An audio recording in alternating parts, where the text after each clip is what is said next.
সবাই ভেবেছিল লাজুই চোর, এমনকি অনুভবও তাকে বিশ্বাস করতে পারছিল না। কিন্তু হঠাৎ আসা একটা ফোন কল বদলে দিল পুরো সমীকরণ। বনলতার আসল রূপ কি সবার সামনে আসবে? দেখুন কিভাবে লাজু ময়ূককে হাতে নাতে ধরল। ময়ূককে ধরতে মোক্ষম প্ল্যান করল লাজু। সম্পূর্ণ জানতে হলে দেখতে থাকো। লাজুকেই সবাই মিলে ভেবে নিয়েছে চোর। সবাই ভাবছে লাজুই হয়তো এই চুরিটা করেছে, কিন্তু লাজু যে এই চুরিটা করেনি, বরং চোরকে আড়াল করতে চাইছে, সেটা কেউ বুঝতে পারছে না। এরপরেই ঠাম্মি বলে, লাজু তুই আজকে থেকে বাইরেই থাক, সেটা তোর জন্যও ভালো আর আমার জন্য। তখনই লাজু বলে, ঠাম্মি তুমিও তাহলে এখন আর আমাকে বিশ্বাস করছো না, তাই তো? ঠিক আছে, তাতে কোনো আপত্তি নেই। তবে জানি না কোনোদিন যদি তোমার এই ভুল ভাঙে, তখন নিশ্চয়ই আমাকে ক্ষমা করতে পারবে তুমি। এরপর স্ত্রী বলে, শোনো, তোমার এই বড় বড় লেকচার মার্কা কথা না তুমি বাইরে গিয়ে বলো, এখানে আর তোমাকে বলতে হবে না, দয়া করে তুমি এখান থেকে যাও। লাজুর অনেক খারাপ লাগে, কিন্তু তবুও লাজু বেশি কিছু আর বলতে যায় না। এরপর বনলতা ভাবে অনুভবের কথাগুলো। অনুভব বলে দিয়েছে বনলতার সাথে অনুভবের আর কোনো সম্পর্ক সেভাবে থাকবে না। বনলতা এটাই বোঝার চেষ্টা করে যে লাজু তার আর অনুভবের মাঝখানে পড়ে বনলতা জীবনটাকে নষ্ট করছে। এরপরেই লাজু সিঁড়ির নিচে বই খাতা নিয়ে বসেছে, কিন্তু লাজুর পড়াশোনায় একদমই মন লাগে না। লাজু তখন ভাবে কি করে পড়াশোনায় মন বসাবে। এর মাঝখানেই ফোন করেছে অনুভব আর বলে, কি ব্যাপার লাজু, পড়াশোনা কি করছো? এইভাবে কি পড়াশোনা হয়? সবাই তোমাকে ভুল বুঝছে। তুমি কেন আমার মুখটাকে বন্ধ রাখলে বলো তো? কেন তুমি আমাকে সত্যিটা বলতে দিলে না? লাজু তখন বলে, সমস্ত সত্যি সবার সামনে সবসময় না আনাই ভালো, আর তুমি চিন্তা করো না, আমি সবটা ম্যানেজ করে নেব। অনুভব বলে, কি ম্যানেজ করবে তুমি? কিভাবে ম্যানেজ করবে তুমি? কোনোভাবে ম্যানেজ করতে পারবে না, সেটা আমি খুব ভালো মতন জানি। লাজু বলে, এই 1 সপ্তাহ সময় আছে তো আমার হাতে, আমি ঠিক একটা ব্যবস্থা করব। কিন্তু অনুভব বলছে, তুমি যদি কোনো ব্যবস্থা করে উঠতে না পারো এই 1 সপ্তাহের মধ্যে, তাহলে কিন্তু আমি আসল অপরাধীর নাম বলতে বাধ্য হব, কারণ সেক্ষেত্রে আর আমার কাছে কোনো অপশান থাকবে না। আশা করছি তুমি আমার কথাটা বুঝতে পেরেছ। লাজু বলে, তুমি আমাকে আর এইভাবে ফোন করো না রাত বেরাতে, কেউ দেখে নিলে তোমাকে ভুল বুঝবে। অনুভব বলে, ভুল বুঝুক, কিন্তু তাতে আমার কিচ্ছু যায় আসে না। একজন নিরপরাধ মানুষ শাস্তি পাবে, আর সেটা আমার চোখের সামনে। আমি এটা কিছুতেই হতে দেব না, কিছুতেই না। শোনো লাজু, তোমার সাথে যে অন্যায় করেছে শাস্তিটা সে পাবে, তুমি নও। ফোনটা কেটে দেয় লাজু। পরের দিন পুজোর আয়োজন হচ্ছে। ঠাম্মি তখন বলে, শোনো ছোট বৌমা, প্রতি বছরের মতন তুমি আর বড় বৌমা আয়োজন করো। এবছরে আর আমি হোলিটলি খেলব না, আমার একদমই ভালো লাগছে না। পুজোর যেটুকু আয়োজন করার সেটুকুই শুধু করো। তখনই স্ত্রী বলে, আমরা তো করার চেষ্টা করছি মা, আপনি এভাবে আর একগুঁয়ে হয়ে থাকবেন না। যা হয়েছে ভুলে যান, আর কি করবেন বলুন? যাকে ভরসা করলেন, বিশ্বাস করলেন, সেই আপনাকে ঠকালো। এর মাঝখানেই সব পুজোর আয়োজন হয়ে গেছে, সবাই মিলে বসে পড়েছে। তারপরে অনুভব এখনও আসেনি। বনলতা একটা হলুদ ড্রেস বার করে রেখেছিল অনুভবের জন্য, কিন্তু অনুভব তখন বলে, আমার নিজের ড্রেস আমি নিজেই বার করতে পারি, আমার কাজ অন্য কেউ করে দিক সেটা আমার একদমই পছন্দ নয়। আশা করছি তুমি আমার কথাটা বুঝতে পেরেছ। বনলতা বলে, একটা দিন যদি আমি তোমার ড্রেসটা বার করে রাখি, তাহলে অসুবিধার কি হয়েছে সেটা আমি বুঝতে পারছি না অনুভব। অনুভব বলে, সব কথা তুমি বুঝতে পারবে না, তোমাকে বোঝানোর দায়িত্ব আমার নয়। আশা করছি তুমি আমার কথাটা এবার বুঝতে পারলে। আর শোনো, যেভাবে তোমার জন্য লাজুকে কথা শুনতে হচ্ছে, সেটা আমার একদমই ভালো লাগছে না। লাজু যে অপরাধ করেনি সেটা কিন্তু তুমিও জানো, আমিও জানি। তখন বনলতা বলে, আমি কি করতে পারি? তোমার পরিবারের লোকজন যদি লাজুকে অবিশ্বাস করে, সেক্ষেত্রে আমার কিছু করবার নেই, বিশ্বাস করো। এরপরে অনুভব বলে, ও কিন্তু তোমার জন্যই স্যাক্রিফাইসটা করছে, তুমি কি সেটা বুঝতে পারছো না, নাকি না বোঝার ভান করছো? কোনটা? বনলতা বলে, আমি সবটাই বুঝতে পারছি, কিন্তু এক্ষেত্রে আমার তেমন কিছু করবার নেই।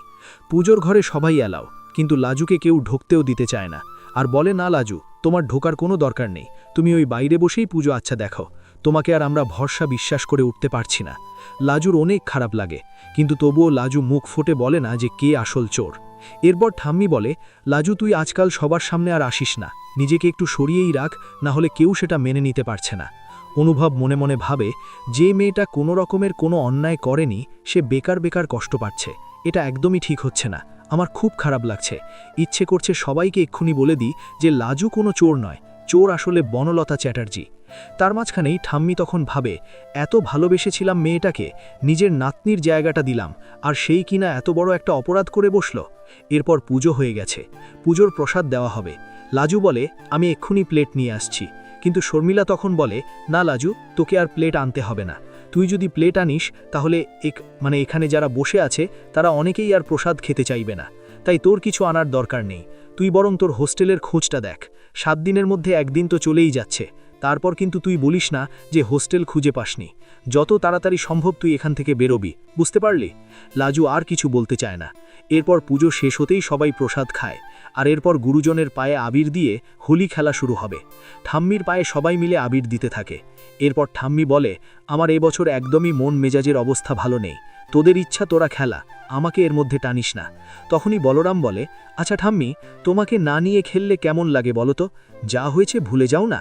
স্ত্রী তখন বলে, এতগুলো গয়না, এতগুলো টাকা এই মেয়েটা নিয়েছে, এত সহজে ভোলা কি যায়? কষ্ট তো হবেই, বারবার মনে পড়বে। তখনই অনু বলে, মা একটা কথা বলি, লাজুই যে চোর, লাজুই যে চুরিটা করেছে, সেটা কিন্তু ছোড়দা ভাই একবারও নিজের মুখে বলেনি।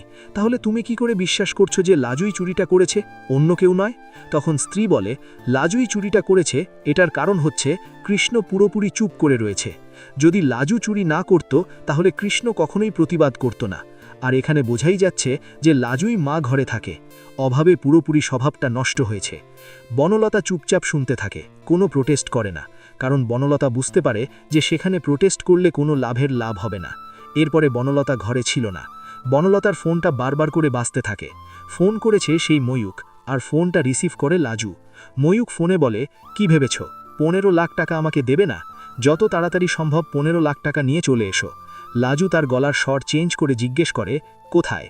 ময়ূক ঠিকানা বলে দেয়, আর লাজু সেই ঠিকানায় গিয়ে ময়ূককে আতে নাতে ধরবে বলে ঠিক করে। লাজু তখন এক মুহূর্ত দেরি না করে নিজের মনে ছক কষতে শুরু করে। সে জানে তাকে 1 সপ্তাহের মধ্যেই নিজের নির্দোষিতা প্রমাণ করতে হবে, না হলে অনুভব সবার সামনে সত্য বলে দেবে, আর তাতে বনলতার জীবন ছারখার হয়ে যাবে। লাজু চায় না কারোর সংসার ভাঙুক, কিন্তু নিজেকে চোর অপবাদ নিয়ে এই বাড়ি থেকে বিদায় নিতেও সে রাজি নয়। ময়ূকের ফোন কলটা ছিল লাজুর কাছে মেঘ না চাইতে জল পাওয়ার মতো। সে গলা চেপে ময়ূকের থেকে জেনে নেয় কোথায় তাকে টাকাটা পৌঁছে দিতে হবে। ময়ূক জানায় শহরের এক প্রান্তে পরিত্যক্ত গুদাম ঘরে রাত 10টার মধ্যে তাকে 15 লাখ টাকা নিয়ে পৌঁছাতে হবে। লাজু মনে মনে ভাবে এই সুযোগ সে হাতছাড়া করবে না, তবে একলা যাওয়াটা কি ঠিক হবে? অনুভবের কথা মনে পড়ে তার। অনুভবকে জানালে সে নিশ্চয়ই তাকে বাধা দেবে বা নিজেই চলে যাবে, কিন্তু লাজু চায় বনলতা নিজের ভুল নিজে বুঝতে পারুক, অথবা ময়ূক নিজেই সবার সামনে ধরা পড়ুক। এদিকে বাড়ির ভেতর তখন সিঁদুর খেলা আর আবির মাখার ধুম পড়েছে। সবাই আনন্দে মেতে থাকলেও লাজুর বুকের ভেতরটা কেঁপে উঠছে বারবার। সে চটজলদি তৈরি হয়ে নেয় আর একটা ব্যাগ ভর্তি পুরনো খবরের কাগজ গোছাতে থাকে, যাতে ওপর থেকে দেখলে মনে হয় টাকার বান্ডিল রাখা আছে। রাত্রিবেলা যখন বাড়ির সবাই খাওয়া দাওয়া সেরে ক্লান্ত হয়ে ঘুমিয়ে পড়ে, ঠিক তখন লাজু চোরের মতোই নিঃশব্দে সদর দরজা খুলে বেরিয়ে পড়ে। অন্ধকার রাস্তায় ট্যাক্সি পাওয়া দুষ্কর ছিল, তবু অনেক কষ্টে একটা অটো জোগাড় করে সে রওনা দেয় সেই পরিত্যক্ত গুদাম ঘরের দিকে। অন্যদিকে অনুভবের মনে হচ্ছিল কিছু একটা ঠিক নেই। সে লাজুকে একবার দেখার জন্য নিচে নেমে আসে, কিন্তু দেখে লাজু তার নির্দিষ্ট জায়গায় নেই। অনুভবের মনে সন্দেহ জাগে। সে দেখে লাজুর বই খাতা সব ওলটপালট হয়ে পড়ে আছে। অনুভব বুঝতে পারে লাজু নিশ্চয়ই কোনো বড় ঝুঁকি নিতে চলেছে। সে তৎক্ষণাৎ নিজের গাড়ি বের করে লাজুর খোঁজে বেরিয়ে পড়ে। এদিকে লাজু গুদাম ঘরের সামনে এসে পৌঁছায়। চারপাশটা ঘুটঘুটা অন্ধকার, ঝিঝি পোকার ডাক আর কুকুরের চিৎকারে পরিবেশটা বেশ ভয়ানক লাগছে। লাজু ভয়ে কাঁপলেও নিজের সাহস হারায় না। সে গুদামের ভেতর ঢোকে আর দেখে সেখানে একটা টিমটিমে আলো জ্বলছে, আর দূরে দাঁড়িয়ে আছে ময়ূক। ময়ূক লাজুকে দেখতে পায়, কিন্তু কম আলোয় সে বুঝতে পারে না যে এটা বনলতা নয়, বরং লাজু। ময়ূক হাসতে হাসতে এগিয়ে আসে আর বলে, কি হলো বনলতা, টাকাটা আনতে তো অনেক সময় নিলে। আমি ভেবেছিলাম তুমি বুঝি পুলিশে খবর দিলে, কিন্তু তুমি তো জানো পুলিশে খবর দিলে তোমার ওই সাজানো সংসার আর অনুভবের ভালোবাসা সব ধুলোয় মিশিয়ে দেব। লাজু তখনও চুপ করে থাকে। সে চেষ্টা করে ময়ূকের কথাগুলো রেকর্ড করতে। ময়ূক আরও বলে, ওই বুড়িটার গয়নাগুলো বিক্রি করে ততই বা পেলে। আমি জানি তোমার কাছে আরও অনেক জমানো টাকা আছে। আজ এই 15 লাখ টাকা দাও, আর সামনের মাসে আরও 10 লাখ রেডি রাখবে। লাজু তখন নিজের স্বাভাবিক গলায় বলে ওঠে, তোমার লোভের কি কোনো শেষ নেই ময়ূক? লাজুর কণ্ঠস্বর শুনে ময়ূক চমকে ওঠে। সে চিৎকার করে বলে, তুমি এখানে কেন? বনলতা কোথায়? লাজু তেজস্বী গলায় বলে, বনলতা দিদি আসেনি, আমি এসেছি তোমার এই ব্ল্যাকমেলিং বন্ধ করতে। আমি সব রেকর্ড করে নিয়েছি, পুলিশ এখন শুধু আসার অপেক্ষা। ময়ূক তখন হিংস্র হয়ে ওঠে। সে লাজুর গলা চেপে ধরে আর বলে, তোর এত সাহস, তুই আমাকে পুলিশের ভয় দেখাচ্ছিস? আজ তোকে মেরেই ফেলবো আমি, যাতে আর কোনো প্রমাণ না থাকে। লাজু লড়াই করার চেষ্টা করে, কিন্তু পিসি শক্তিতে সে ময়ূকের কাছে হেরে যাচ্ছিল। ঠিক সেই মুহূর্তে গুদামের দরজা লাথি মেরে ভেঙে ভেতরে ঢোকে অনুভব। সে এসেই ময়ূকের গালে এক কোষে থাপ্পড় মারে। ময়ূক ছেটকে দূরে গিয়ে পড়ে। অনুভব লাজুকে আগলে ধরে আর বলে, তোমার কিছু হয়নি তো লাজু? আমি ঠিক সময়ে আসতে পেরেছি বলে রক্ষা। লাজু তখন হাঁপাতে হাঁপাতে বলে, ঠাকুরপো তুমি এখানে কি করে? অনুভব বলে, তোমার ওপর নজর রাখা আমার অভ্যেস হয়ে গেছে। আমি জানতাম তুমি এরকমই কিছু একটা করবে। ময়ূক পালানোর চেষ্টা করলে অনুভব তাকে ধরে ফেলে, আর ততক্ষণে লাজুর ফোনে করা মেসেজ পেয়ে পুলিশও সেখানে পৌঁছে যায়। ময়ূককে হাতকড়া পরানো হয়, আর সে তখন ভয়ে গড়গড় করে সব সত্যি উগড়ে দেয়। সে বলে যে বনলতাই তাকে টাকা আর গয়না দিয়েছিল তার পুরনো পাওনা মেটাতে। পুলিশ ময়ূককে নিয়ে চলে যায়। অনুভব তখন লাজুর দিকে তাকিয়ে বলে, এবার তো অন্তত চলো, বাড়িতে গিয়ে সবার ভুল ভাঙাতে হবে। লাজু তবুও ইতস্তত করে। সে বলে, বনলতা দিদির কি হবে ঠাকুরপো? অনুভব শক্ত গলায় বলে, যে ভুল করেছে তাকে তার মাসুল দিতেই হবে। পরদিন সকালে বাড়ির সবাই যখন ড্রয়িং রুমে বসে চা খাচ্ছিল আর লাজুকে বাড়ি থেকে তাড়ানোর পরিকল্পনা করছিল, ঠিক তখন অনুভব আর লাজু সেখানে প্রবেশ করে। সাথে পুলিশও আসে। ঠাম্মি আর স্ত্রী অবাক হয়ে তাকিয়ে থাকে। অনুভব পকেট থেকে একটা ভয়েস রেকর্ডার বের করে সবার সামনে চালিয়ে দেয়, যেখানে ময়ূক নিজের মুখে স্বীকার করেছে বনলতা তাকে গয়না দিয়েছিল। বনলতা তখন পাথরের মতো মূর্তির মতো দাঁড়িয়ে থাকে। তার সব পর্দা ফাঁস হয়ে গেছে।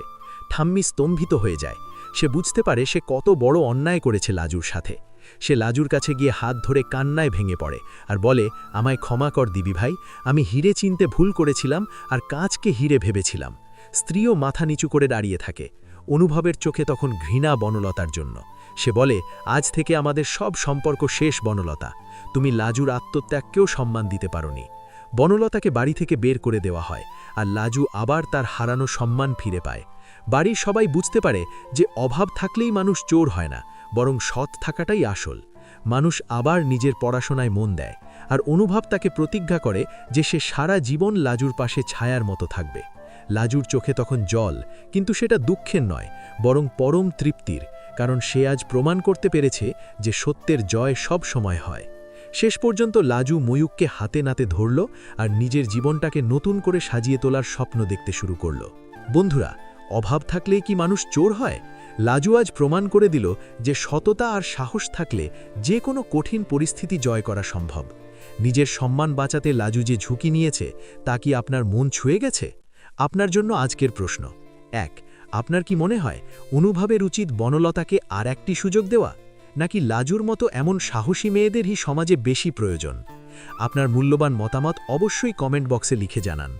গল্পের এই মোড় আর লাজুর এই সাহসিকতা যদি আপনার ভালো লেগে থাকে, তবে ভিডিওটিতে একটি লাইক দিন এবং সত্যের জয়ের এই বার্তাটি সবার কাছে পৌঁছে দিতে ভিডিওটি শেয়ার করুন। আর এমনই সব টান টান উত্তেজনাকর গল্পের আপডেট পেতে আমাদের চ্যানেলটি সাবস্ক্রাইব বা পেজটি ফলো করে সাথেই থাকুন। দেখা হচ্ছে পরবর্তী পর্বে। ততক্ষণ ভালো থাকুন, সুস্থ থাকুন।